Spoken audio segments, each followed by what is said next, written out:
Everybody, welcome to the July 1st meeting of the Board of Selectmen, virtual meeting. Start off with our preamble that we do at each of these meetings. Good evening, as Chairman of the Wolfeboro Board of Selectmen. I'm declaring that an emergency exists and I'm invoking the provisions of RSA 91-A:2, 3B. Federal, state, local officials have determined the gatherings of 10 or more people pose a substantial risk to our community in its continuing efforts to combat the spread of COVID-19. In concurring with their determination, I also find that this meeting is imperative to the continued operation of town government and services, which are vital to public safety and confidence during this emergency. As such, this meeting will be conducted without a quorum of this body physically present in the same location. At this time, I also welcome members of the public accessing this meeting remotely. You know this meeting is being conducted in a unique manner under unusual circumstances. The usual rules of conduct and decorum apply. Any person found to be disrupting this meeting will be asked to cease the disruption. Should the disruptive behavior continue thereafter, that person will be removed from this meeting. Please note that all votes taken during this meeting shall be done by roll call vote. Let's start the meeting by taking the roll call attendance. When each member states their name, please state whether there is anyone in the room with you during this meeting, which is required under the right to know law. To start off with Linda. Linda Murray, here in a room by myself. Thank you. Paul. Good evening, Paul O'Brien. I'm here by myself. Dave Senecal. Yes, Dave Senecal. I'm here by myself. You might hear my dog run through once in a while, but I am. Dave Bowers. Here with wife Christy. And I'm Brad Harriman here by myself. Mr. Pena, do we have a need for non-public session this evening? Good evening, Mr. Chairman. No, we do not. Okay, thank you. And seeing as we have no public hearings on our agenda, I'll go to, normally we have on our agenda next would be our public input before we go to the both votes. So I will Brad, our public input. Brad, I think we Yes. missed the minutes. Oh, did I skip? You're right. I'm trying to move along too fast tonight, I guess. Wishful thinking on his part. Yeah. Yeah. So we'll, next agenda is the minutes, approval of the minutes for June 17th.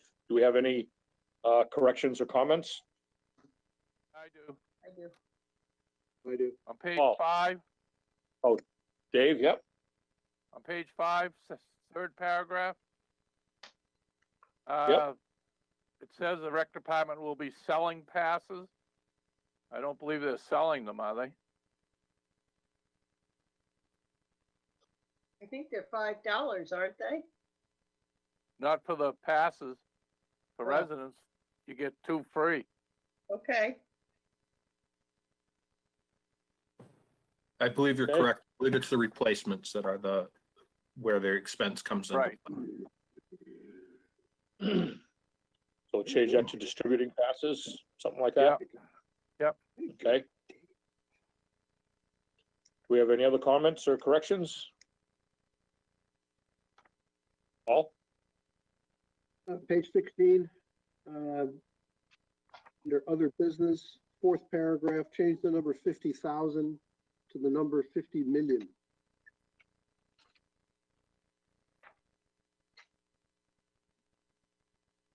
Okay. I think that's the order of magnitude. Yes, it is. Thank Yep. you. Quite a difference. Linda? Yes, on page 13, the up from the paragraph up from the second paragraph up from May 2020, it starts, Miss Murray states, I believe that paragraph should come before the motion because that was why the motion was made the way it was. So I just think that's a moving of that paragraph in front of the motion. Which paragraph is it, Linda? I apologize. Well, if you go from the top, 1, 2, 3, 4, 5, not counting the motion, that it says Miss Murray, that needs to go up in front of the motion. Got it. Okay, thank you. Okay, and on page 15, the third paragraph up from the bottom, I think it should read, and it's the end of the last second sentence in that third paragraph. They would like to have a meeting with, and I think it should say the Board of Selectmen / trustees of the Libby. Mhm. Sure. Just makes it clearer. Page 17, the last paragraph, second sentence, third word in needs to be removed. Censoring it. It says attended the committee meeting. And that's all I have. Okay. Any other comments or corrections? Seeing none, I'd entertain a motion. Move to approve as moved. amended. Do I have a second? Second. We have a motion and a second to approve the minutes as amended on June 17th. Roll call vote, Linda Murray, Yes. Paul O'Brien. Yes. Dave Senical, Yes. Dave Bowers, Yes. and Brad Harriman votes yes. Now that we have no public hearings, I would open up to our public comment session. Even though it's not on our agenda here, it's in our protocol to do that at this stage of every meeting. So, do we have anybody out there wishing to speak to us right now?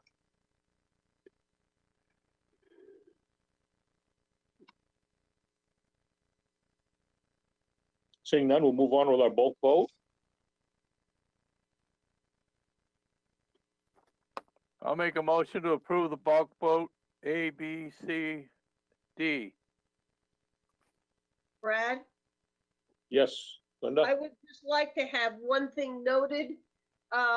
When it's listed in the minutes, it says D, property tax credit number 38 Bayberry Lane. That it said on the application is going to apply in 2021. So it's not going to happen in the 2020 year. It's going to be the 2021. And I think that should be noted in the minutes. Okay. All right. I don't have a problem with that. Okay, so can we have a second on the motion to approve I'll as second it. with the addition of to be for Bayberry Lane to be in 2021? Correct. Motion a second. Any discussion? Roll call vote. Linda Murray, Yes. Paul O'Brien, Yes. Dave Senical, Yes. Dave Bowers, Yes. and Brad Harriman votes yes. Next on our agenda is we've received a letter of resignation from Mr. John Byers, resigning from the Wolfeboro Energy Committee effective 6/25 this year. He's resigning because he is relocating over to Belfast, Maine in early July. So I guess I would entertain a motion to accept his letter of resignation. So moved. Second. Motion a second. Any discussion? Why don't we Linda have, Murray? Our town manager send a note of appreciation for his work he has served? Yep, I think that'd be a very good idea. Okay, have the roll call vote. Linda Murray, Yes. Paul O'Brien, Yes. Dave Senical, Yes. Dave Bowers, Yes. and Brad Harriman votes yes too. Thank you. Thanks for that, Dave. Okay. Next, under new business, we have a discussion about an application for permit for display of fireworks. Mr. Pino, are you going to discuss this with us this evening? Yes, Mr. Chairman. You have in front of you this evening a request for fireworks display. This is coming to you as a result of some concerns relative to COVID-19 this year. and the possibility of a large gathering when this event takes place. The police chief has got some concerns about it. The police chief is here to discuss those concerns as need be. However, the permit is submitted in full. If it is so the desire of this Board of Selectmen, they can authorize the permit to go forward to the state with your signature. With that said, I'd like for Chief Rondo to be able to answer any questions that the board may have. I also believe that Luke Freudenberg is here this evening to speak on behalf of the people who are putting on this display. And other than that, I believe you did receive a memo from me yesterday afternoon relative to this topic. Okay, thank you. Mr. Chief, do you want to speak to us briefly on this, or just go get into questions and answers? How about the applicant? The applicant speak to it?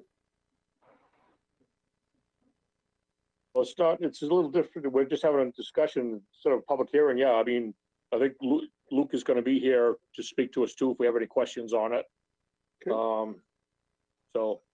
Sorry, Brad, I just didn't know the protocol. Oh, no, it's fine. Yep.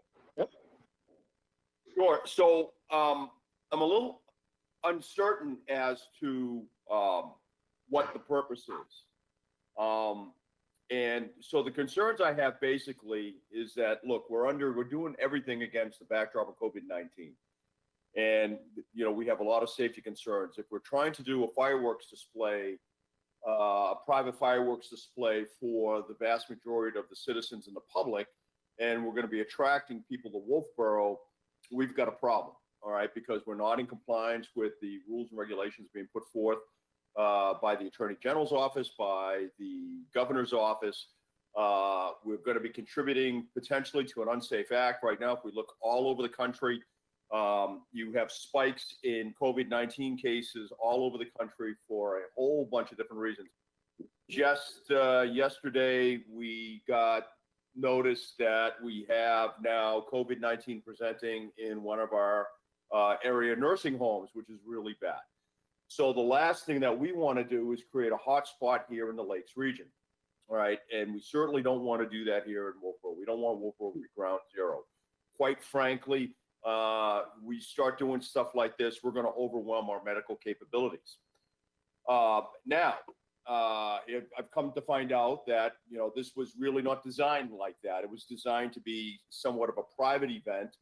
And as long as we take reasonable and prudent precautions to protect the town and to ensure that we're not attracting thousands of our closest friends to come to Wolfeboro to watch this thing, then I think we're okay. But there's going to be some conditions that have to be put in place in order to make that happen.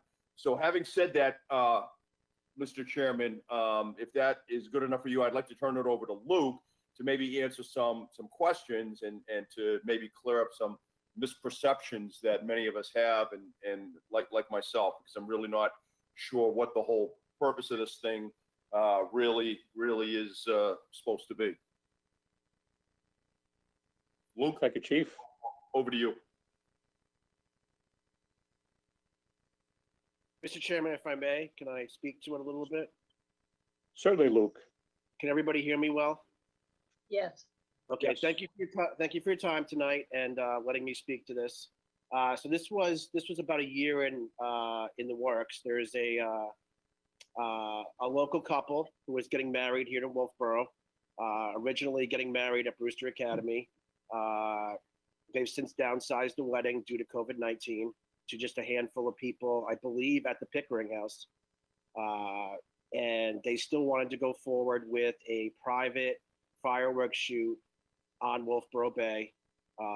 Hell's Gate Fireworks out of Rumney, Russ Rigoli, who has done the shoot for the town in the past on New Year's Eve, is doing the shoot. Northeast Dock and Barge, myself, Luke Freudenberg, 68 Center Street, is the provider of the equipment to provide the shoot, the private shoot for this family for their wedding this summer. So about a year ago this started, and certainly I understand both the concern of people gathering, and obviously there was and I'm going to be forthright and honest about this. About 2 months ago, I had posted one on my Northeast Dock and Barge page and on my personal page that there might be a fireworks shoot that I knew about sometime in June 18th, June sometime, whatever. And I removed that weeks ago. It was months ago. So, I don't think there's going to be an issue. Certainly, I'd be happy, and the applicant would be happy to work with local law enforcement. I was already planning on, asking for a detail of a couple officers, whether it be through the Wolfeboro Police Department or the Carroll County Sheriff's Department. We can certainly have additional officers on site, to help with any potential. But this is a 20-minute shoot from start to finish, as submitted in the application that was done for the state fire marshal and the water event permit. It's a 20-minute shoot. It's for a private wedding. I don't feel as though it will, invoke a lot of people to come to see it. Certainly there's, enough information out there that, that people shouldn't gather, but I'm open to any questions or concerns, in handling this. Thank you, Luke. I know there's some discussions that I've had with Mr. Pino. We talked about maybe and as chief kind of mentioned of some details, and you mentioned that too, Luke. Possibly, a couple, 2 or 3, or whatever we think would be appropriate to have some officers around town. Just kind of monitor it, make sure we don't get into large gatherings, happening and stuff down, around the Bay Area there and stuff, if they get wind of this or see it going off and stuff. So, sounds like you or the applicants would be willing to accept that as a condition on the approval. Yeah, absolutely. Northeast Dock and Barge would certainly, and I'm sure the applicants too, but Northeast Dock and Barge would certainly take care of any, expenses to hire additional officers, security, whatever it takes. I mean, we want this, these people, and it's a different world right now, but these people downsized a wedding of, virtually hundreds to literally, I think, 20 people now.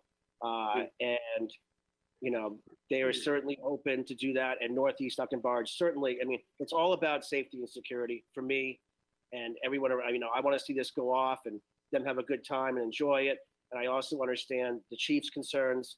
And Mr. Pino and I spoke about this, earlier in the week. So I understand all the concerns, and we would be more than willing to go ahead and get the necessary, support that the chief would need to make this go as smoothly as possible, as well as, keeping this as low profile as possible as well. Sure. Paul? Thanks, Luke. Thanks for your background information. I saw the Facebook post that you put out a couple of months ago, and my eyebrows went up a little bit when I read that even though the fireworks have been canceled, I have firsthand knowledge there'll be fireworks show on, I'm not going to disclose the date, on Wolfeboro Bay. I'm also told it might be bigger than any show to date. Just saying. And I kind of went, wow, that's pretty good. And what really, I looked at the amount of lists that this thing was sent to. It was sent to 9 Facebook groups. You and I are on probably a half a dozen of those together. That's about 4,000 people. So when I heard about this, my question was, oh my gosh. And now that you say it's a downsized wedding, I share, I think, the concerns that you share, and I think the concerns we all share, that You know, we're dealing with some messy stuff here, and we don't want to screw up somebody's wedding. That's a bad memory. And we want that to be successful. But in the conversations I've had with the town manager, you know, I'm kind of asking our police department for a recommendation as to how we accommodate this and not cause a situation that we could look back and regret.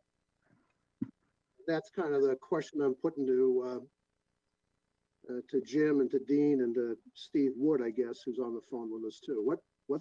And Linda, I think you want to chime in as well. So that's my question to the team here. Yeah, and I want to know if there is a big gathering down on the town docks, how are you going to decide who gets to stay and who gets to go? And that's to the police department. Are we going to only let a certain number of people into that area? I think we need to know what our policy is going to be to control the crowd. Because you know, if fireworks are going out, people will go down there. Mhm. Mr. Chairman, Yes, Chief. in answer to Selectman O'Brien and Selectwoman Linda Murray's questions, in getting back to Luke and trying to work some way to make this thing happen, because I definitely want to see the married couple enjoy fireworks. That doesn't seem to be an unreasonable request. The problem is now we're doing this against the backdrop of COVID-19 and a potential release of information that may attract outside people, which is what I think Selectwoman Murray and Selectman Paul O'Brien are getting at, the Vice Chair. I think that what we could do is we could put 2 detail officers at Brewster and station them at a couple of locations where they could be mutually supporting, and they would be able to keep personnel off of the Brewster Academy campus, which is a gathering point. Historically and traditionally, that's been a gathering point for people to watch the fireworks. The other place that I think we need 2 officers is down at the town docks. And we can certainly stop people from going on Brewster Academy. That's private property. We have a great relationship with Brewster. I know that they want to keep their campus as sterile as possible. We can help them do that. We will coordinate and work with their chief of security over there to make sure that happens. Luke had already mentioned that I think they were planning on blocking off roads. Luke, is that correct? Blocking off the driveway, give me a thumbs up or thumbs down, or I think they were thinking about doing that, right? Blocking off okay, roger that. Okay, so the town docks, we can't stop people from going to. If people want to go down and camp out and wait for the fireworks display, I guess they can do that. What we could do, though, is have enough officers down there, and then I have the Attorney General's grant that I could put extra officers beyond the detail officers, and that's the purpose of that grant, is to help prevent the spread of COVID-19. So we could put extra officers down with that grant as well, and we could patrol the area with a heavy police presence, keep people apart, keep people in their cars if they're going to go down and watch it, or if they decide to get out, we could at least enforce the social distancing, the wearing of masks, and other minor personal protective equipment, whether they're gloves or eyeglasses, eyewear, whatever the case may be. And I think those are reasonable and prudent conditions. And I think the other thing that we're doing is we're not openly advertising this. This is not a public event. It's going to be a short event. So I think all of those things are reasonable and prudent, and I'd be willing to sign that permit if the honorable board thinks that is enough. I'm open to any other suggestions that the folks may have. I just don't want to see an advertised large gathering where we're going to be inviting tens of thousands of people into Wolfeboro, which I think would not be copacetic with the governor's office at all. Yeah, Brad? Linda, go, Dave, then I'll have you go. I just was thinking that we have our emergency management director here, and I'd like to know if he feels that if the police are down there and they're going to enforce social distancing and mask wearing, does that work for him?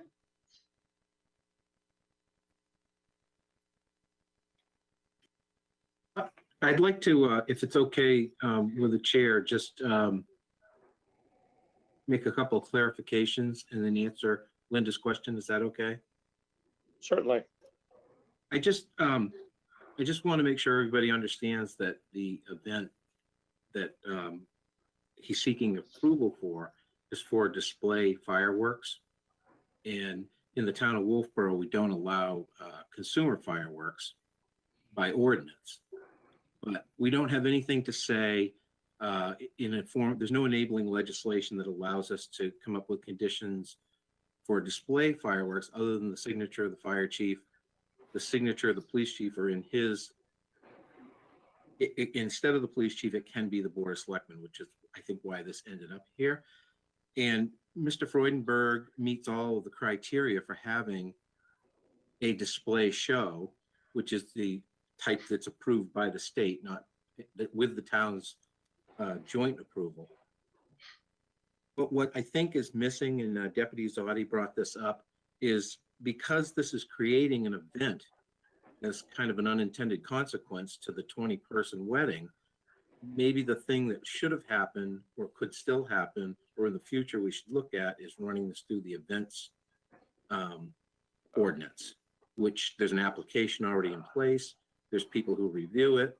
And then some of the concerns the chief's bringing up and what, Linda, you're asking me, would come through that process because that's already in place. And that's also a statute, RSA 286, which allows the selectmen to give a temporary events permit. So I don't want to confuse the topic, but I just want to say that he meets all the criteria for the fireworks. It's the unintended gathering that is the concern. So I think the permit should be approved for the fireworks because he meets, there's no reason to deny it. And then the other items that you're talking about, of course, I agree with you that all of those and all of the things that the chief brought up absolutely have to be done to ensure that everybody is safe. I don't think there's anybody that's going to disagree with that. And I think even the public gets it, as long as when they get there, they know that that's the expectation. Brad? Dave, yes. Two things. One, I think the event permit thing is getting a little out of hand. It means we need an event permit for every wedding we have, all that kind of stuff. I think that's a little much. The second thing is that we do have regulations in place at the town docks about weight limits on the docks and stuff. So I think if Dean has people down there, that can be controlled pretty easily as far as how many people are on the docks. The docks themselves now, talking physically on the dock. So I have no issue with the rest of it. Thank you, Dave.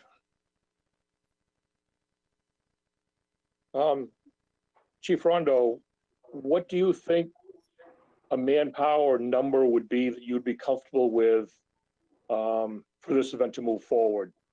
You talk about Brewster Academy and downtown. What kind of personnel? So I'm thinking that what I would need to manage this, I think, for even the short duration show is 2 at Brewster Academy on detail, 2 at the town docks on detail, and then what I'll do is I'll put 2 officers on grant that we have money for, and that would give us 6 personnel for that operation. That would be plenty. I'm certainly not trying to bury anybody with detail officers, but at this point, only because of the open hostility we've seen, I'm really leery about having 1 officer at Brewster Academy by him or herself, and the same thing with 1 officer downtown. I really want them partnered up at this point just for officer safety reasons. Lastly, if it does get busy, and then of course we have the traffic flow afterwards, I want enough personnel downtown to help facilitate that traffic either out of town or back wherever they came from. So I'm thinking 4 detail and 2 on grant. Okay. Brad, can I just interject for 1 second? Is that okay? Certainly, Lou. I mean, certainly, I know the applicants and myself as the hosting person, we want no expense to the town of Wolfeboro. So if the chief needs 6 officers on detail, myself, Northeast Duncan Barge, and the applicant would be happy to cover the town's cost for any associated officers for this event. I mean, it really shouldn't come out of the COVID fund, personally, I think, but, you know, I can't decide how he uses the funds, but, you know, we could certainly, you know, the detail portion of it, whatever it costs, you know, we'd be happy to take care of that. And I'd be happy to work with him on that, so. Okay, thank you, Luke. I think Any other we've, questions or comments from the board? I think we've got this thing pretty well with clarity. I think the fire chief is right in terms of the permit on its face is provable. The exogenous stuff is what's getting in the way. And I think Luke and the chief have kind of had a gentle person's understanding of what needs to be done, and we should move forward from there unless there's any other objection, which I don't have. Linda? Yeah, I'm very comfortable. I think Dean answered my questions, and if he's comfortable signing the permit, I would support him doing that.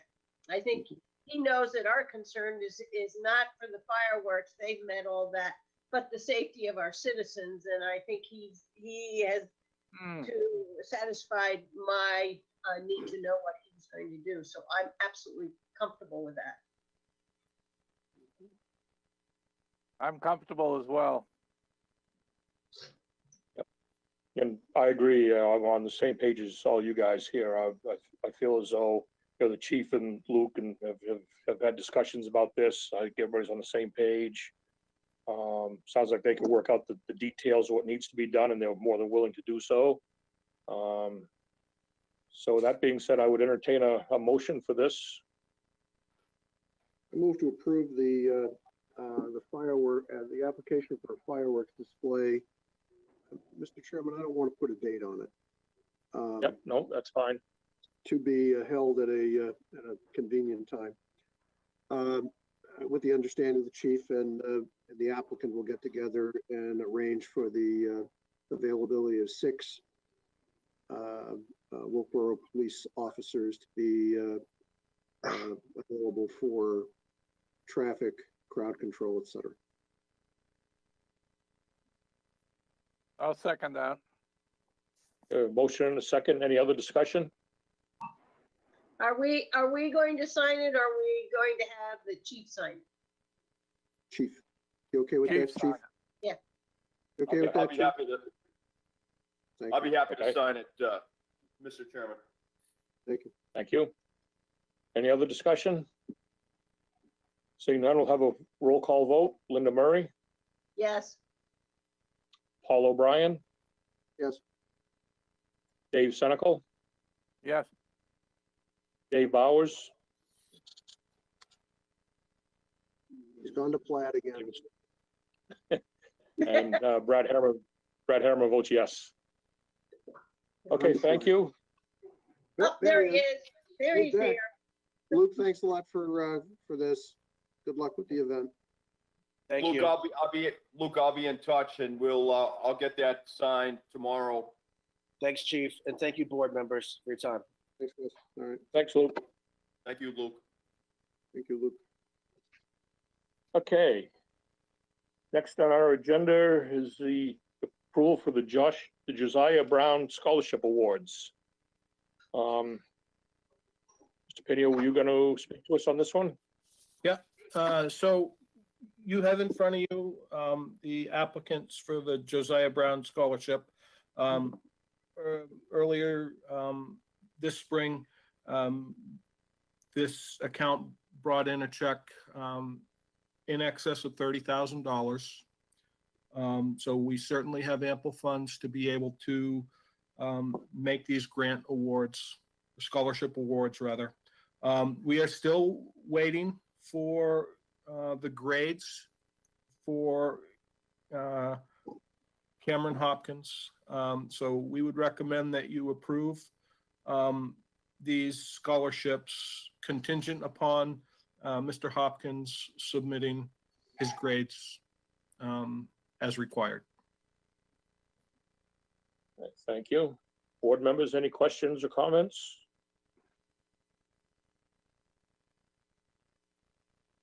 Seeing none, I'd entertain a motion. So moved. As amended. Just waiting for grades for one of them, correct? Correct. That's correct.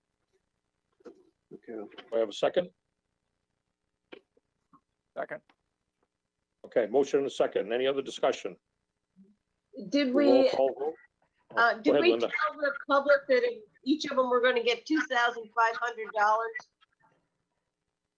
I don't think that was actually said, but thank you for bringing that up. For the public to Well, know how much that, are they- Let's tell the public how much they're gonna get, because you're right, that's a very material amount of money. yeah. It is. And one of the reason is that we have few that apply and meet the criteria. And at some point, the board may want to go review that criteria. But this is a nice hunk of money for these people. If I could, Mr. Chairman, I think Linda makes a very good point. This is there's a serious amount of money. I mean, $2,500 is it's a fair amount of money, and and there's more that is coming in. Therefore, this is a great opportunity for scholars who want to compete for these dollars to go after it. Yep, Call it- absolutely. call it So before we have the roll call vote, I'll just read what the motion is with everything in it here. We have a motion and a second on the floor to award Mackenzie Chamberlain, Alexandra Hopkins, Lily Green, and Cameron Hopkins a Josiah Brown scholarship in the amount of $2,500 each, pending receiving the grades for Mr. Hopkins. So do a roll call vote. Linda Murray, Yes, Paul O'Brien, Yes. Dave Senical, Yes. Dave Bowers, Yes. and Brad Hammer votes yes also. Thank you. Next is a discussion regarding the reopening plan for the town hall. Mr. Pinio. So, Mr. Chairman, we've been working diligently on a reopening plan for Town Hall. We are planning at this point, what we're terming a soft opening. And that soft opening will be effective July 6th. And it'll be for appointment only to all offices. And we will also be, during that time frame, training a staff member who will be working on being a traffic person to ensure the flow of individuals and the occupant load is reasonable. On the week of July 13th, we will be opening the front doors of the building. When you come into the building, you will be met by a greeter. That greeter will be there to direct you to the town clerk or the tax collector's office. And that person will also maintain the occupant load and the flow of people through the building. As I'm sure many of the people who are familiar with this building are aware, the building is not very conducive to social distancing. So we will be maintaining the occupant load. That's part of this individual's job. And we will be marking on the floors with tape where people should be able to stand. The greeter will also have with them masks, and we are going to be strongly encouraging the use of masks when people come into the building. The tax collector's office and the town clerk's office have had plexiglass panels installed as barriers, but you are able to slide documents underneath the plexiglass to the clerks. The remainder of the offices at that time will be open by appointment, and we're going to see how this goes. before we completely open up. At this point, we do not want to have public restrooms available to the public, but we will be able to come in to perform normal business. We will also be providing, we've ordered a gross of pens. We're encouraging people to come with their documents already signed. But if for some reason you don't, we will have a pen for you to be able to fill the documents out. And we're going to allow you to take that pen with you because we do not want it back. The other item that will be occurring is some of the documents with the town clerk's office do take a lengthy amount of time to complete.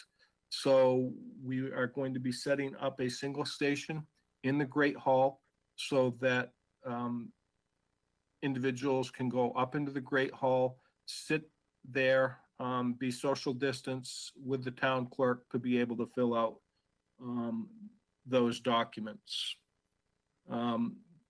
With that said, that's how we're looking right now to reopen Town Hall. This is going to be on a very tight leash. If all of a sudden we experience a spike in the region of COVID-19, the possibility of closing the building back down is very real. We do have some high-risk staff members here, and as a town manager, I feel it's critically important to protect them. We are one of the first communities that closed down our town hall, and we are closely approaching one of the last communities to fully reopen our town hall. And it's all in an effort to protect our citizens. The programs that we have in place right now seem to be working well. The drop box in the back parking lot, we will continue to be monitoring that on an hourly basis. And we are going to continue to encourage people to utilize online methods. With that, I would be happy to entertain any questions that the board may have about our reopening plan to this point. Yeah, I guess I'll just start out. I read through this and stuff, and I thought it was very thorough, well thought out. Everything goes according to plan. I believe it'll work fine. And I like the fact that we're kind of going in, I don't know what to call it, baby steps, but we're doing a little, phasing it in, I guess would be the right word to get back to normal here. If there is such a thing as getting back to normal, so yeah, so so I like the ideas, everything that you put in front of us. So any other board members have comments or questions? Linda? Yeah, my only concern out of it is that we're only strongly recommending masks. And so the public really needs to know that if they come to this building, they have no guarantee that everybody will be wearing masks. And there are some people who are older who have health issues, and we need to make sure that that is clear, that we're going to encourage it. We're not mandating it. We're not requiring it. We're doing everything we can, but people need to know that this will not be a building in which masks are required. So that's my only concern, is how we publicize to the public that that condition is only encouraging and that we're not mandating. Yeah, I appreciate that, Linda. And that one has been a really slippery slope for us to discuss. One of the things that the greeter will be doing, the greeter will have masks with them to be able to hand out to individuals who do come into the building, and encouraging the usage. So hopefully a little bit of peer pressure will go a long ways in getting people, when they come into this facility, to wear masks. All in all, the interactions that the town clerk's office has had with people, and any of the other offices have had with people, it's really been quite good, and most people are coming in and being respectful of wearing masks to protect themselves and the staff. Paul, Yeah, I don't know the answer to this. I suppose the reason we're encouraging people is because we can't say definitively, if you don't have one on, you can't come into our town offices. I presume that we can't say you can't pay your tax bill, or you could do it another way. I agree with Linda. Our building is not conducive to the way to flowing people through nicely. I know that a shop owner, and Chief Rondo may be able to keep me honest here, I know that a shop owner could say, if you don't have a mask, please don't come in. I think they have the right to do that. I'm not sure we have the right. But I think Linda's right. We need to let people know that we're going to do everything we can to strongly encourage people to gear up, wear masks. I know that violates some people's sensibilities, but I will wear one because I don't want to kill anybody. And I know that we have elderly people who consider taking a trip to town hall as an event. It's an opportunity to get out, and we need to just let them know that we can't, we'll have masks at the door, but we can't guarantee that everybody walks in that door is going to be wanting to wear one. So that's my comment. My question is, Jim, this is a nice piece of work. It's very, very good. I presume this is going to find its way out onto WW land. It's really a nice piece of work, and congratulations to your team for putting it together. Yes, it will be out tomorrow. It'll be going out onto the website. It will be going out onto social media, so that PR campaign will be happening. Thank you. Are we gonna put it in the electric bill? So people, I mean, we may be talking about a generation of people who are not going out on social media and aren't going out on our website and need to know this. So either we publish some of it in the newspaper, or we put something in with our electric bill, but I don't think just social media is going to do it myself. So Linda, your point is, let's just make sure that we cover the waterfront. Where people go to get their news, we want to make sure they can get their news. If it's web traffic, if it's a piece of print media, we want to make sure it's all around town. That's right. Yeah, That's fair. we can certainly put it into the electric bills, and we can have Amy do up a release to get into the newspaper.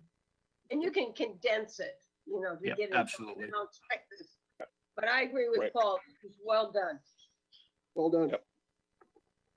Any other comments? Well done. Mr. Bowers. Okay, I don't think we don't need a motion or anything on this, do we, Mr. Pinio, or would you like No. something like that to move forward? Nope, I know- it's really informative at this point, so I don't believe there's a need for a motion. Okay, thank you. Before we go on to other business, we have one other under new business we'd probably like to bring up. As you're all aware, we've been getting quite a bit of information sent to us regarding requesting a mandate for the town to require masks be worn within the limits of the town limits of Wolfeboro. What turns over to you, Mr. Pinio, to start the discussion, or? Sure, Mr. Chairman, thank you. First of all, I think one of the things that we have done really well early on is the citizens of our town, our staff, the emergency operations team did a really good job at flattening the curve. We worked with our partners at Huggins, and the citizenry took this seriously, and they did the social distancing. They followed the stay-at-home orders by the governor, and as the governor's stay-at-home orders transitioned into the current safer at home order, we started to do some work by creating some task forces to look at what is going on in the area, look at what the requirements were for opening up, and came back with some recommendations. We've always heavily promoted social distancing. We have always heavily promoted the wearing of masks. And I think what we're running into now is people are getting fatigued of this virus. And as a result, we're beginning to see people become lax in the wearing of masks and the social distancing. A lot of establishments are doing a much better job of maintaining social distancing and mask usage than others. And I know the couple of dozen emails that we've received regarding mandating the wearing of masks. Those people are very passionate about it. They are highly educated.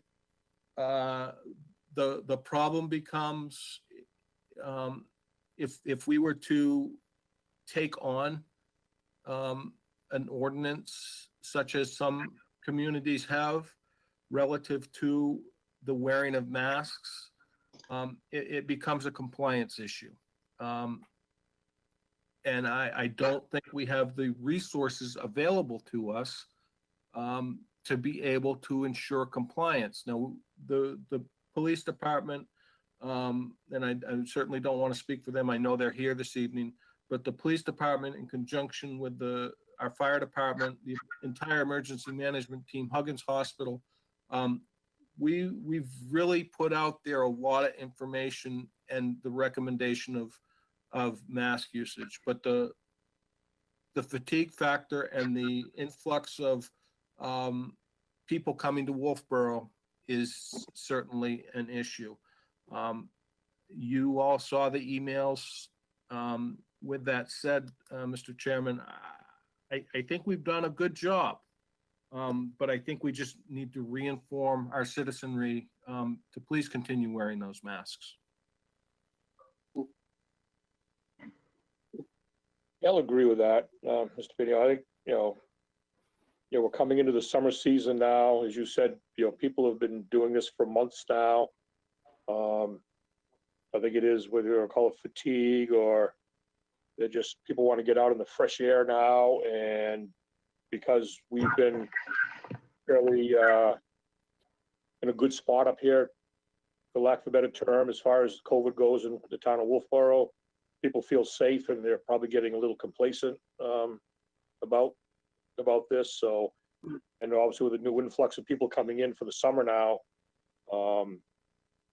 we're seeing more people obviously, around town without them. So, I just kind of say, personally, I think I agree. I think it'd be tough to mandate it because I don't know how we would be able to enforce it. I think going along with what we have been doing as far as educating, strongly suggesting, keeping the word out there that it's still serious and people need to really seriously think about complying with this I think is the way to go. So any other comments from folks? Linda?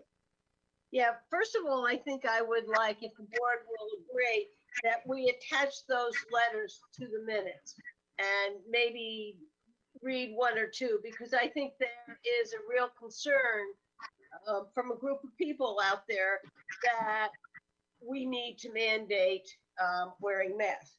I'm with you, Brad, I don't agree, but we all know that the safest for Wolfeboro to make it less vulnerable for COVID-19 would be if we mandated masks and people stayed the 6 feet apart. And that is what we're seeing across the country. California just is clamping back down on their bars and restaurants in some of their counties. Because it is starting to escalate. We're lucky here. It hasn't really come. So it doesn't feel real to us. We don't know our next door neighbor who's been sick for 6 weeks or 2 months. And so I think with Dr. Fauci and Dr. Redford is saying wearing masks is the best option. But we don't have a federal government that has mandated masks. We don't have a state government that has mandated masks.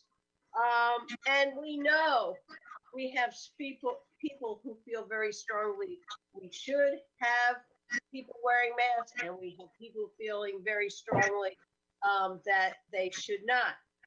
And so, to me, what the town did was take the middle course. We didn't mandate, but we recommended. We have signs coming into our town saying, be kind, wear masks, social distancing. We have, as a town, through our task force, provided extra space to help the public social distance themselves. So I'm comfortable with what we're doing. I think we can always keep on educating. I think at this point it becomes a personal choice. If you believe you, for your health, should not go into a place where people aren't wearing masks. There are restaurants, there are businesses, and there are places in this town you should not go. And you have a right not to do it. But I think the town has taken the right tone. It's moving down the middle. And I think right now that's the best that we can do. Thank you, Linda. Paul? Thank you, Brad. This afternoon, the governor got asked a question, and he said, do you have any concerns about people coming from outbreak states into the state of New Hampshire? And the governor said, there's no such thing as an outbreak state. We all are in an outbreak state. It's just that our numbers may be a little smaller than other states, but it's a breakout. And I thought that was pretty insightful. We have a breakout situation taking place, and sadly, as I think Linda's telling you, we got 23 states across this country that are going in the wrong direction real fast. The problem isn't calculating the death rate. The problem is we will swamp the hospitals. And I think what Wolfeboro did, getting ready for the past several months, was pretty damn good. I think there's a leadership question here. I don't believe that we can mandate anything, because then we just have to turn it over to the police department and say, get your ticket book ready, because you're just going to be giving everybody tickets. And I don't think that's going to work. I think that just encourages more division in the town. But I think we have a leadership problem here. If somebody feels uncomfortable that a restaurant owner is not wearing masks and having their servers not wear masks, then do not go into that restaurant. You have every right not to do it. And if the restaurant owner believes, or the shop owner, and I'm not picking on a restaurant, if the shop owner believes it is their right to not wear a mask, that's fine too.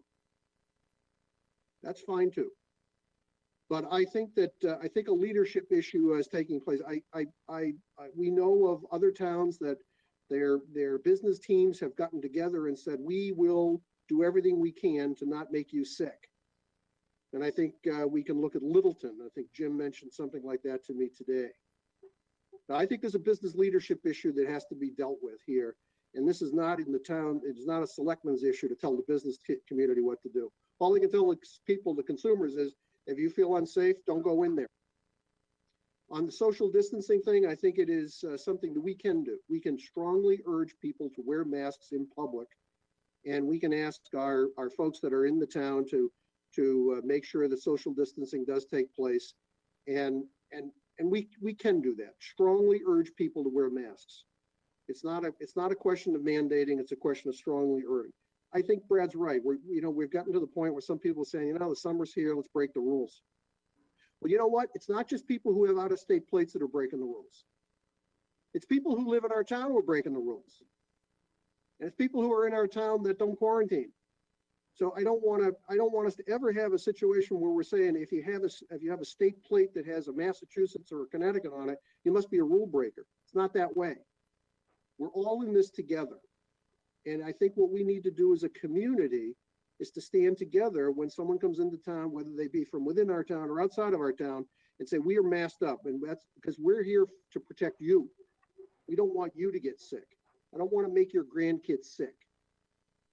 And I think that's about as far as we can go.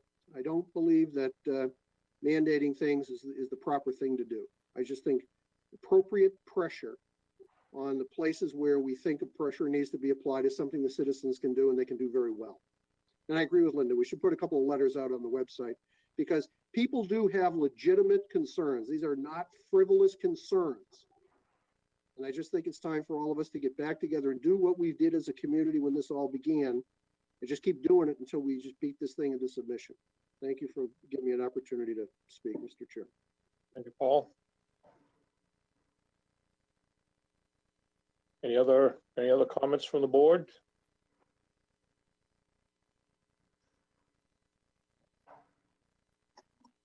Chief, did you want to weigh in at all with us here this evening? Yes, I do. Thank you very much, Mr. Chairman. I do happen to agree 100% with Linda and Paul. I think Paul said it very well. One, we simply don't have the resources to do, I think, what a lot of citizens give us, a lot of credit for being able to do, which is go out and change behaviors very quickly. We can change behaviors any number of different ways, but what we're seeing here is exactly what Linda and Paul described. It's and what Jim Pinio, the town manager, described. People are getting tired. It's wearing them down, and driving through town the other day, Friday and Saturday, it was almost the entire town was not wearing masks in the downtown. We can and we will put patrols out. We will help our shop owners and our residents and our visitors and guests understand that it's to their benefit to wear masks. We can do that. We're happy to do that. We will do that. We will help to educate. We don't want to be punitive. And relative to whatever towns or cities have passed, cities have a little bit more authority than towns have in the state of New Hampshire. And it's all fine and dandy to be able to pass an ordinance and say, hey, we're going to mandate this, and if you don't do it, the police are going to come down and you're going to get a ticket or you're going to get hauled off to jail or whatever the case may be. That's fine until it's challenged constitutionally. And I'm not sure. It all depends. Every ordinance is different, but I'm not sure that we're going to have a lot of constitutional grounds to stand upon, and that's very troubling to me. In certain situations where I can show as a police officer a violation of a criminal statute that is directly connected to somebody's creation of an unsafe act, that's a different story, right? That's disorderly conduct, and it might even be criminal threatening or assault in some fashion, where it's allowed for and spoken to within the statutes. But the general wearing of face masks and so forth and so on, I think is a very problematic area, and I just see it as problematic. I don't see it as something that would lend itself well to a hard style punitive enforcement action. So I agree with the route that the Board of Selectmen has taken. I agree with the route that the town manager has taken. I think it's measured, it's appropriate, it's a moderate approach, and it's educationally based. It's not punitive, and I think that's the way to go. And our citizens respond very well to that. And I think if we can get the business community leadership involved in this and let them know, listen, we don't want to go like those other 23 states are going. We don't want the governor to say, hey, I'm closing everything down again because you have a spike, or we're seeing a spike in the North Country, and that's definitely on the table. So it's everybody's best interest to make sure we continue to go south and not north. relative to these numbers. And I think we just have to get that message out, and we have to make everybody, as the vice chair has said, we're all in this together. We have to get everybody to be thinking along those lines, that we are all in this together, and we're not over this thing. What Selectman O'Brien said is, look, we don't want to overwhelm the hospitals. And it's important to remember this last thing, and I hope Alyssa was listening. Look, when we started opening up the state in stages, what we really did here is said, hey, look, the conditions are right now where we have room for you in the hospital. We have set the conditions where if you get sick, there's room for you in the hospital. Not that the virus has been defeated, not that we put the stake through the beast's heart, okay? That's not what we've done. All we've done is flatten the curve to the point where we have room for you in the hospital right now, when we're not going to overwhelm the medical community. But that could very easily go the other way, and that's what we have to be very careful about. Thank you very much for allowing me to speak. Thank you, Chief. Thank you, Chief. Linda? Yeah, Dean, are you going to, after seeing what happened downtown on Friday and Saturday, think about putting more officers in the downtown to do that? You know, we want you to social distance. Do you have masks in your pockets? Could you possibly put this on? I think that's what Paul's saying, is to be more out there, because Yes. I think all of us know Friday, Saturday, and Sunday are zoos. Yes, I agree. Yes, that is exactly my intent. And the captain and I spoke about that Monday, in fact, because the captain, too, was out and about, and the captain was shooting video and photographs, and we sat down and had a detailed discussion about that Monday. So yes, we're on it. We know what has to be done, and we will be putting officers down there. We will be looking for the violators, and we will be seeking to have discussions with some of the places and the venues that are not necessarily, I think, what's the word I'm looking for? Maybe taking this as seriously as they should. And just to let the honorable board know, I did have a discussion with a restaurant management, and did make some phone calls to one location that we were getting a lot of complaints on. I don't want to mention who they are in the public meeting here, but we did have a very good discussion with them. I had a very good discussion with them, and I thought it went very well, and I think they understand the intent. And so we'll keep at it until we see behaviors change. We'll keep at it. I don't think it's going to be an on and off again thing.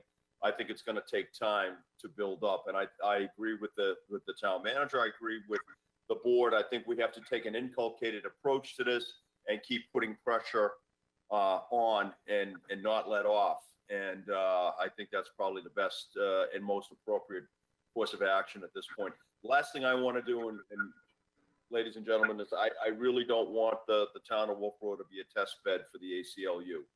I really don't want to go that direction. Thank you. One last thing, and he hasn't said anything, but I would like to thank the chairman of the police commission, Steve Wood, for being here tonight to hear what we're trying to work through. And I think it's important that as the Board of Selectmen, we also have somebody from the police commission, even though, Dean, you do a great job, but I think it's important that they hear. And I know Steve has gotten the letters that we have, because it's out there in the community, and it makes us all work better together. Yep.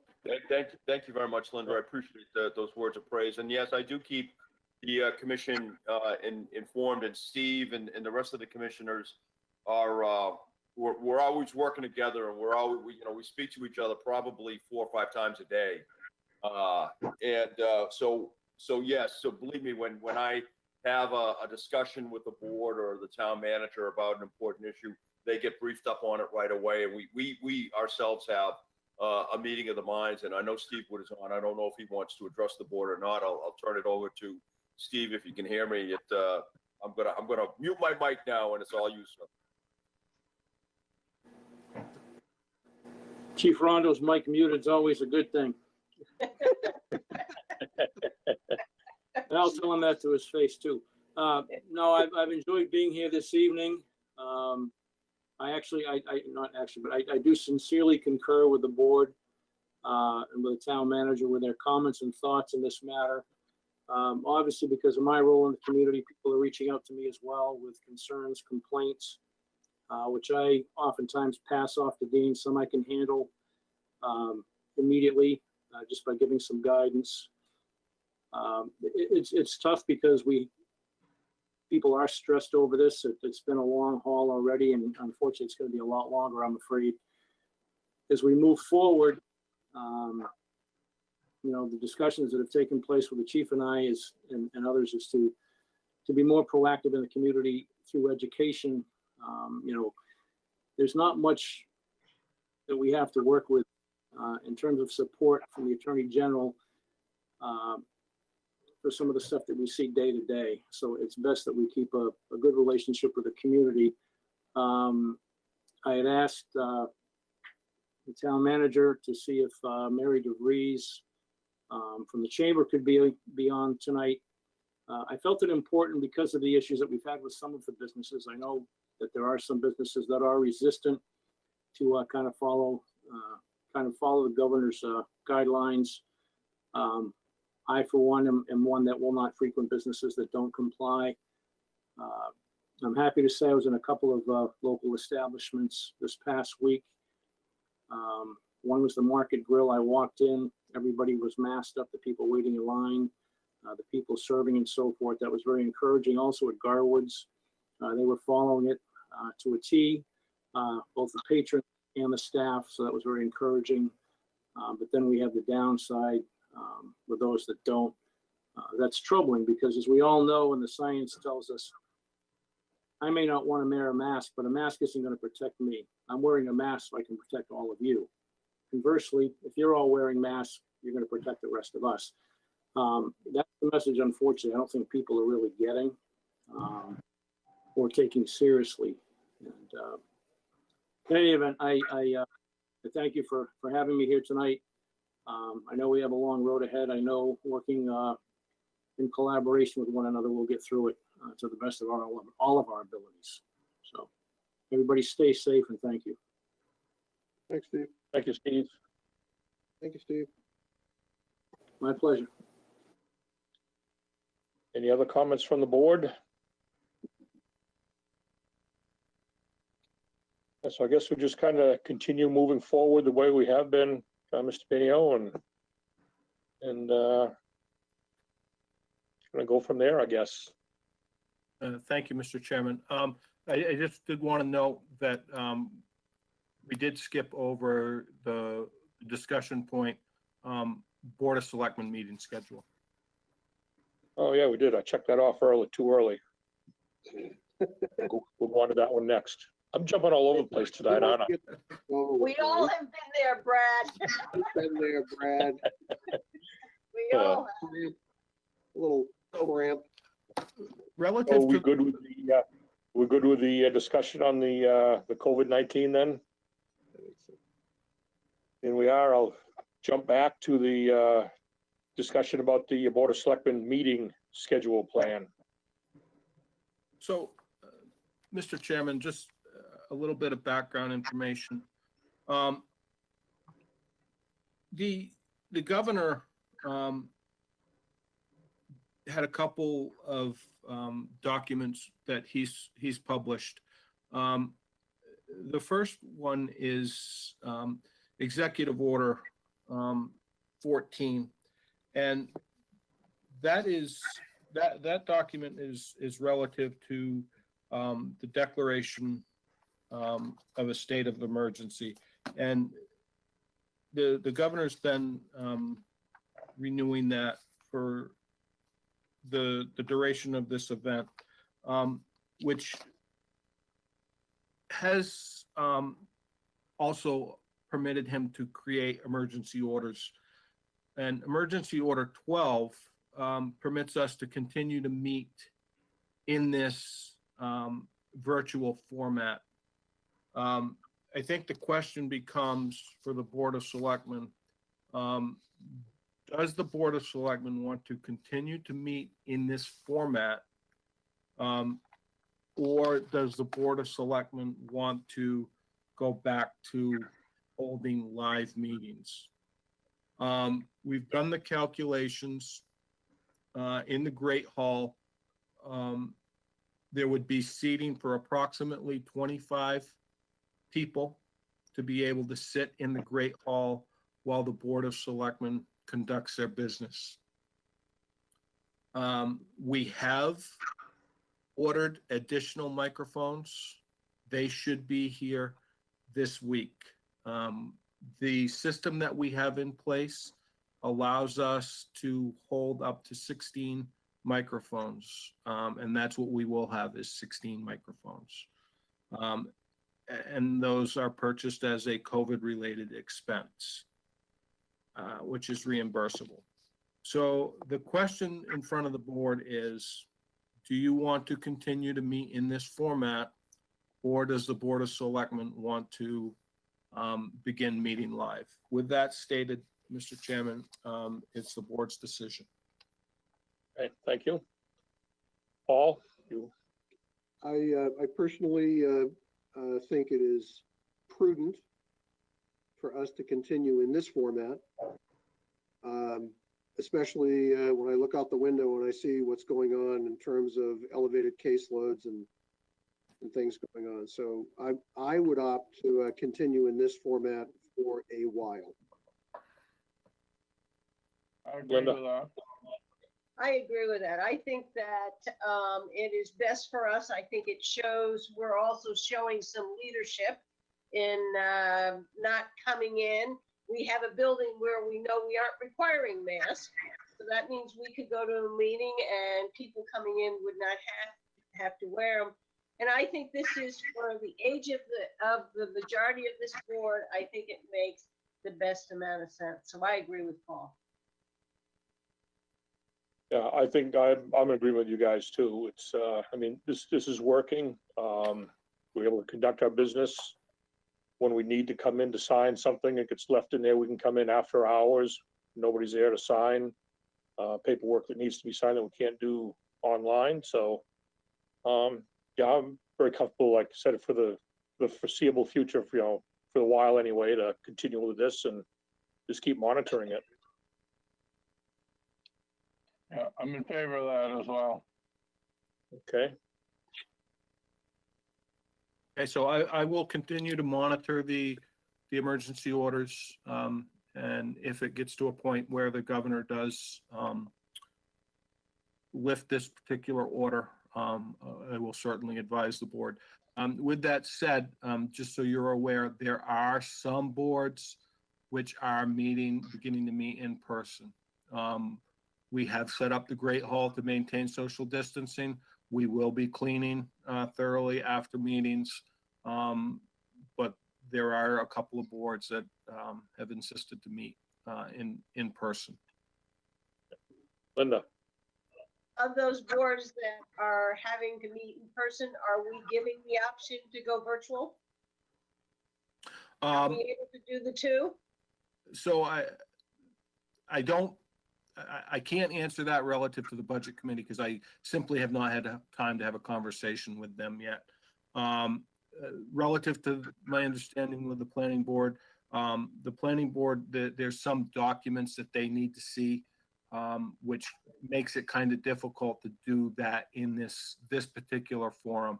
And those are the only two that I'm aware of at this point.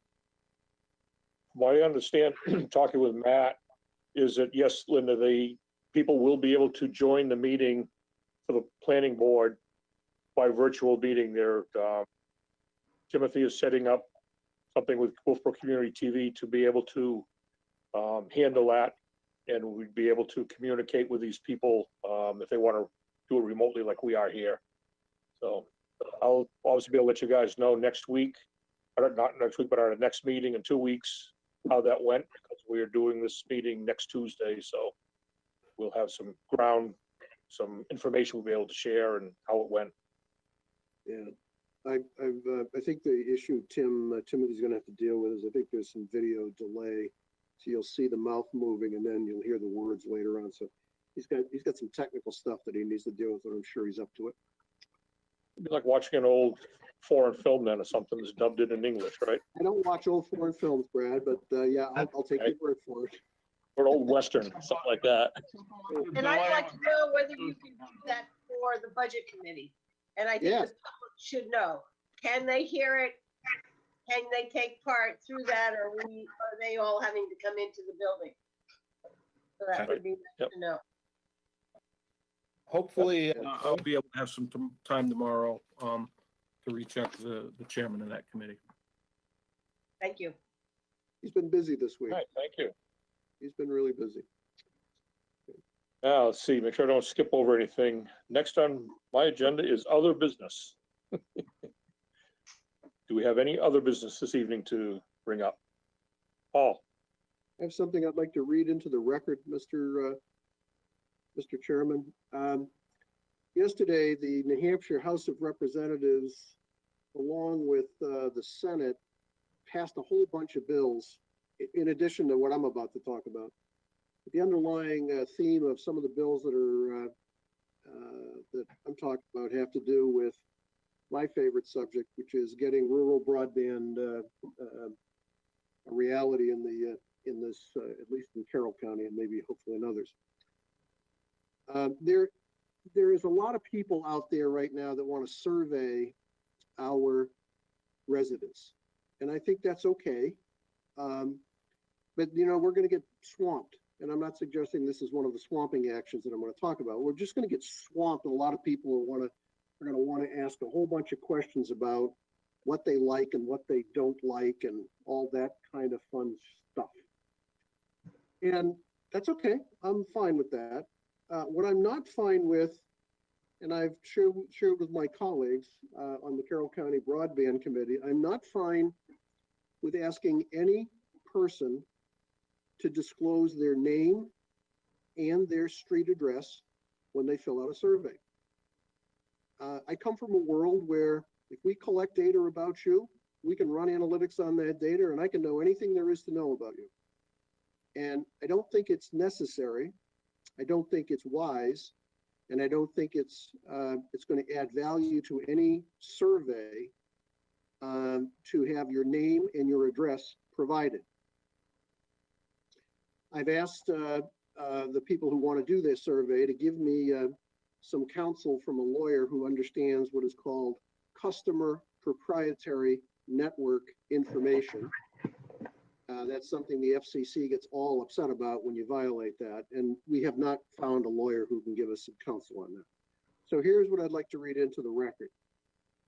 Dear colleagues and members of the community, the Carroll County Broadband Committee, the North County Council, and their partner, Rural Innovations, are launching a broadband survey aimed at collecting information from individuals about their internet usage, preferences, and other information.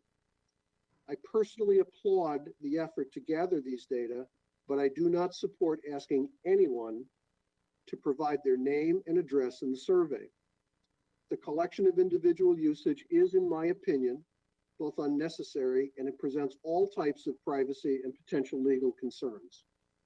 If any Wolfeboro resident wishes to participate in the survey, I encourage them to do so. I just ask them to think carefully about providing their names and addresses. Thank you. Thank you, Paul. Do you have any other business this evening? I think Dave that's, Bowers. I think that's a good comment because it's pretty much personal information, what people do on the internet and how they do it, or even if they do it. That's right, Brent. That's right. You're exactly right. Thank you. Okay, we'll move on to committee reports. We'll go backwards again this time. We'll start off with Dave Bowers first. No committee reports. None? Okay. Dave Senecal. My committee hasn't met. Okay.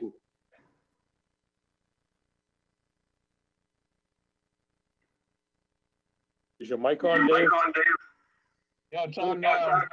It's on now. Do you hear me? I was talking to Can you hear Dave me? Senecal. Yeah. Oh, sorry. Yep, we can hear you, Dave. No reports.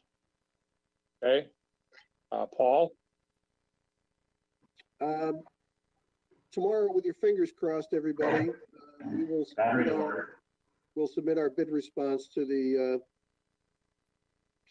state request for RFP for broadband service. It's we're still close to the goal line. We're not done yet, and I feel confident that we're going to submit. That's about as far as I can go right now. Thank you. Linda? Yes, the New Hampshire Lakes CD3 milfoil cleaner was placed in the Glendon Street parking lot on July 25th, and it will be removed tomorrow at around noon. So I hope you're taking advantage of that. Paul and I did attend a discussion meeting on a new energy purchase power agreement. And the Energy Committee met. They are looking at municipal solar. Barry was there, and the area they're going to first start looking at will be Filter Bed Road. The town owns a significant amount of land there, and we have a substation. They're looking at a system benefit charge, but we really didn't get anywhere in defining that.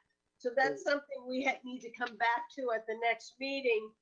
Our transportation and battery charging station subcommittee is looking at possibly putting a battery charge or car charger down at either Glendon Street parking lot or somewheres around the railroad station, but we're still doing a bunch of research on that. And Dave Senecal joined Jim and me, and we worked on the operating lease for the Lakes Region Model Railroad with John Sims. I felt we made good progress, and I saw a draft today, and I think Jim was sending it over to them. So we're moving forward on that also. And that's all I have. Thank you, Linda. I myself have had no committee meetings this past week, so we'll move on next to the town manager's report. Thank you, Mr. Chairman. As Linda said, we've sent the lease agreement over to Mr. Sims and legal counsel for review. We're not far off. That should be in front of this board for the 15th Board of Selectmen's meeting. At the 15th Board of Selectmen's meeting, you will also have in front of you the 2021 budget guidelines. We're finishing those up now. There will be a couple of outstanding items that we will not know about until the budget process gets underway. As usual, we won't know healthcare costs until late November. And we probably won't know New Hampshire retirement system costs, which will go into effect in July 1 of 2021, a year from today, most likely until September. Those rates are set for 2 years, and we most likely know those in September.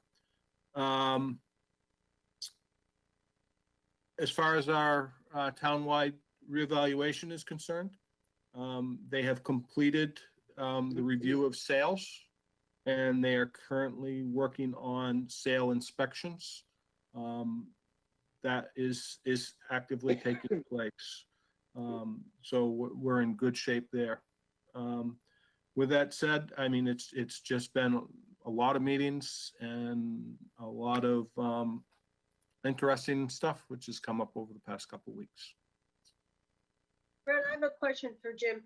Have we gone out and gotten our gas and oil bids out? Don't we do it right around this time? Yep, we've already secured those. So Amy we've awarded the contracts. Amy has those, and those are in the budget guidelines, and we did receive some fairly attractive pricing. Good. I had Yeah. one for Paul? Jim as well. Yeah, and Jim, if it's written down someplace, I apologize. I'm having the same cramp that maybe one of my colleagues had earlier. Did we settle on what we're going to do with insurance? Are we going to pull it out, or are we going to keep it in the individual line items of the budgets? So that's an excellent question. I'm going to make a recommendation. I did speak with the auditors. They had absolutely no issue with it. I have spoken with a couple of financial consultants. They had absolutely no issue with it. So I would like to bring it up to the budget committee as well. I believe they're scheduled to meet the 8th with the recommendation of having a standalone budget within human resources that would have all of the healthcare expenses associated with it. And it would be broken out by department within that budget. So you would be able to see what each individual budget within department costs. But what that does is, Cuts down a lot of time.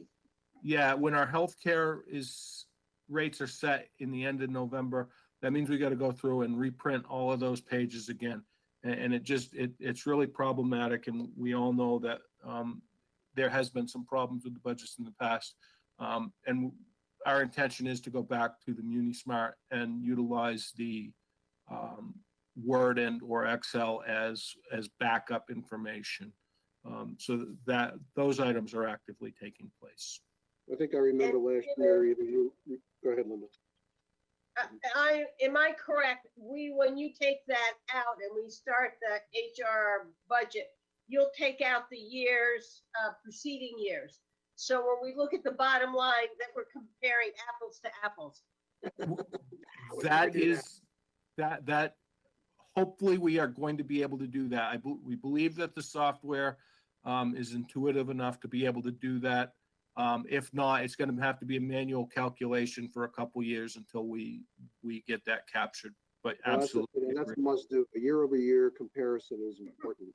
And, I got to believe MuniSmart has got a set of files. It goes into a file system, and you can probably write a small app to do that. I would think so too. Yeah, thank you. That is the hope. Thank you. We're all hopeful. All right, thank you. Questions from the press? Lisa, you out here with us still? I'm here with you. I have no questions right now. Thanks. Okay, thank you.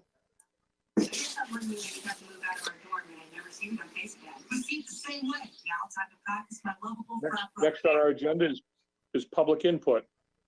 Do we have anybody out there in the public that would like to speak to us? Hello, Brad. It's Suzanne. Hi, Suzanne. Hi, Suzanne. Hi, everyone. Just 3 quick comments, 2 comments, 1 question. Sure. Regarding the masks issue, can we put, or do we put masks around, like we put, towns put the little doggy poop bags, put the mask, box of masks around for people to take at will, and take the purchase for those out of the federal funds? And the second comment was, and I'm sure you've talked about this and thought of it, but I didn't hear you discuss it tonight. Regarding opening the town hall on a limited basis, can you make it 1 way in and 1 way out? And that back way out through the annex, the door self-locks and you can't get back in. I can address that. We contemplated that idea. And the problem that we felt was a lot of the individuals who are going to be coming to the town hall, it could be a little bit challenging for them to make that walk. So we've made the decision at this point not to do a walk around like that because of the additional walking that would take place. And the other reason is it would not work well with our counter who is going to be maintaining the occupant load in the building. Okay, just a thought, thank you. And then a question regarding the Libby. I know a couple of meetings ago that it was announced that Jim, you were gonna meet with Alba engineers and see if you could advance some other information. What's the progress on that, please? And the other thing is, I'd like to say to Paul, you were very concerned about the mold at the community center, and you used the reference of, I wouldn't let my grandchild go into a building with such mold. You said that publicly, it wasn't confidential. And the Libby is far worse than I think anybody really realizes. And you can't mask it over. You can't just go in and spray it with bleach. But there's a lot of young kids and school kids that go to the Libby. And what are we gonna do about that mold there?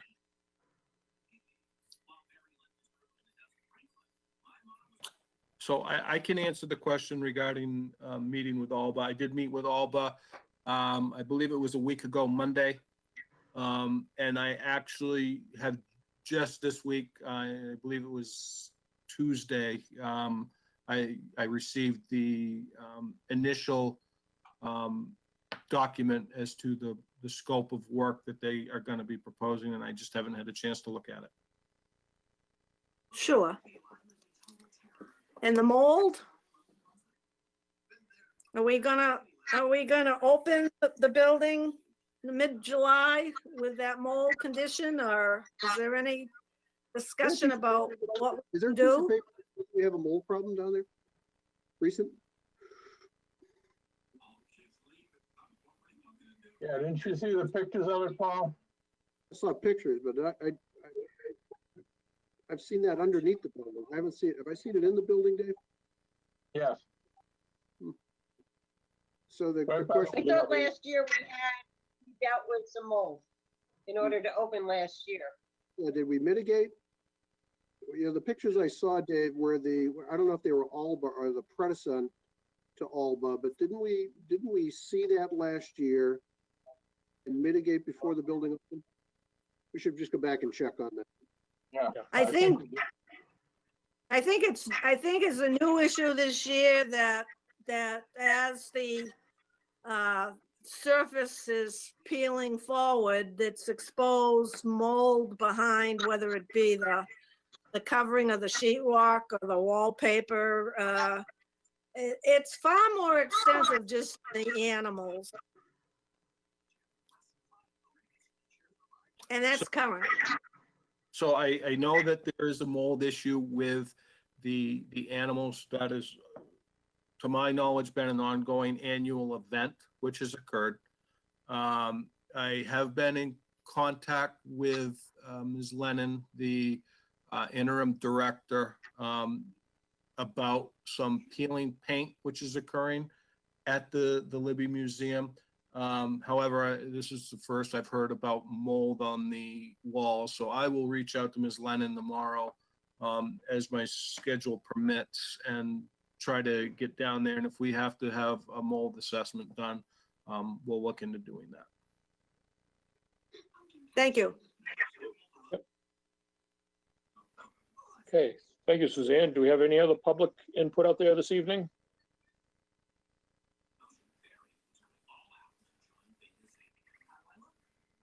Seeing none, we have no need for non-public this evening, so I would entertain a motion to adjourn. Move to adjourn. Second. Motion made and seconded. Linda Murray, Yes. Paul O'Brien, Yes. Dave Senical, Yes. Dave Bowers, Yes. and Brad Harriman, yes. Thank you, everybody, and have a good, safe holiday weekend, and we'll see you in 2 weeks. Happy birthday, USA. Thanks, everyone. Yes.